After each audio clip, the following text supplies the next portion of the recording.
আমি আর সানি। সানি? কি? এক মিনিট, ও কেন?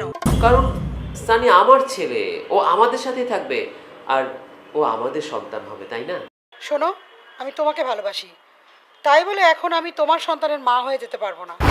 আমি এসবের জন্য প্রস্তুত না। কিন্তু সিনথিয়া, আমরা তো এই বিষয়ে কথা বলেছিলাম। হ্যাঁ, কিন্তু এভাবে তো ভাবিনি। তাহলে তুমি কি করতে চাচ্ছ? তোমার বোর কাছে ওকে রেখে এসো, না হলে বোর্ডিং স্কুলে দিয়ে দিতে পারো। আমার ছেলেকে কখনোই আমি বোর্ডিং স্কুলে দিব না। আসলে এই ছিল তোমার মনে, এটাই তোমার আসল রূপ। তুমি একটা সেলফিশ। তুমি কি তাহলে নিজের দিকে দেখো? তোমার দরকার নিজের জীবনে একটা ইয়াং মেয়ে। আমি তো যে কাউকে পেয়ে যাব। যদি আমি তোমার জীবনে আসি তাহলে আমার মতো করেই থাকবো। তোমার এসব দায়িত্ব আমি নিতে পারবো না। চিন্তা করো, তারপর এসো আমার কাছে। আমি ভাবতে পারিনি তুমি আমার সন্তানকে আপন করে নিতে পারবে না।